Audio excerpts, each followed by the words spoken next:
Welcome to the Heroes Initiative powered by IPCA. These heroes are instrumental in improving quality of life of the patients.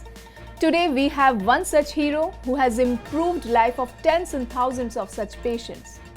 Doctor, we welcome you to the Heroes Initiative by IPCA.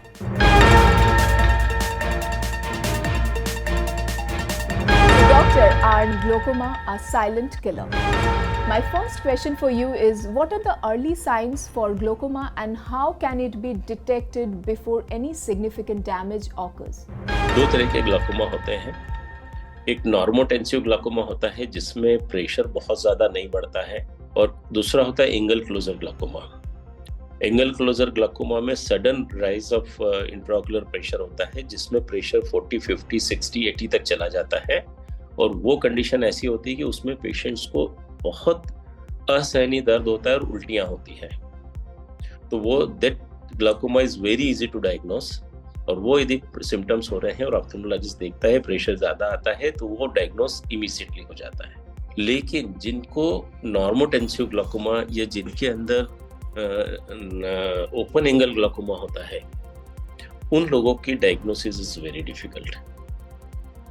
उसमें patient को थोड़ा सा कई बार समझ में आता है कि मुझे कभी कभी ब्लैक स्पॉट्स दिखते हैं, मतलब उसको वो चीज़ देखने में परेशानी होने लग जाती है। दूसरा, उसकी फील्ड रिस्ट्रिक्ट हो जाती है, जैसे वो सामने दिख रहा है तो उसको साइड में दिखना कम हो जाता है। तीसरा, जो हमें जब उनका प्रेशर थोड़ा सा ज़्यादा बढ़ने लग जाता है तो जो लाइटें देखते हैं, जैसे बल्ब देख रहे हैं तो बल्ब के चारों तरफ एक लाइट का घेरा दिखता है जिसको अपन हेलोज या ग्लेयर बोलते हैं। जो गाड़ी की लाइट है वो हमको चकाचौंध मालूम पड़ने लग जाती है। तो these are the main symptoms of glaucoma. What are the risk factors for glaucoma and can it be prevented or slowed down with the lifestyle changes or medication? Lifestyle changes से हम बहुत ज़्यादा इसको ट्रीट नहीं कर सकते हैं।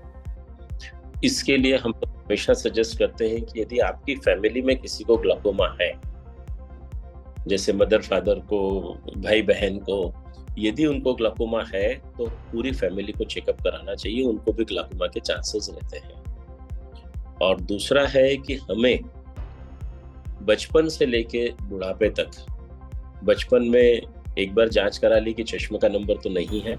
जिनको माइनस का चश्मे का नंबर ज़्यादा है उनको ग्लाकोमा, लो टेंशन ग्लाकोमा के चांसेस ज़्यादा रहते हैं, उनको साल भर में एक बार जांच कराते रहना चाहिए। But after the age of 40 years, each and everyone should get examination by an ophthalmologist every 1 year. साल भर में एक बार हमें जांच कराना जरूरी है, बिकॉज ये साइलेंट किलर है, हमें मालूम ही नहीं पड़ता है कि हो रहा है। जो नैरो एंगल ग्लाकोमा रहता है जिसमें आंखों का प्रेशर बढ़ता है, उल्टियां होने लगती है, सिर दर्द होने लगता है, वो तो हम इमीडिएटली डायग्नोस कर लेते हैं। बट जो ओपन एंगल ग्लाकोमा रहता है उसको डायग्नोस करना बहुत डिफिकल्ट काम है। कई बार पेशेंट को कुछ नहीं मालूम रहता है, तो वो हमें आंखों की जांच के द्वारा ही मालूम रहता है, and that is very very important. Agreed, doctor, what you said. How often should I get my eyes checked for glaucoma, especially if I do have a family history of the conditions, doctor? Normally we ask that every 1 year.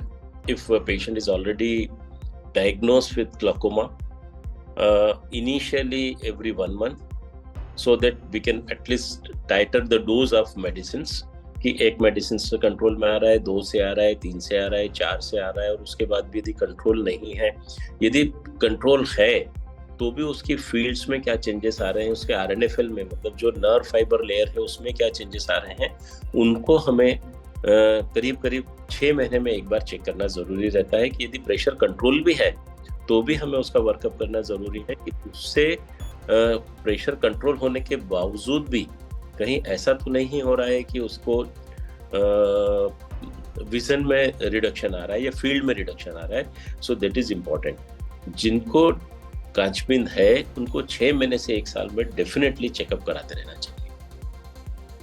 हम बोलते हैं ना, हम investment करना चाहते हैं जो multiply हो। मैं हमेशा बोलता हूँ कि आप इन्वेस्टमेंट करें, 6 महीने में अपनी आंखों की जांच करें। यदि हमने उस प्रेशर को, आंखों के प्रेशर को प्रॉपरली कंट्रोल कर लिया तो that will give lot of good things in our future, in our eye health. So that is a better investment in our own body. So, doctor, your expertise and insights on glaucoma, a silent killer, are invaluable to this initiative, and we believe your participation will greatly benefit the patients.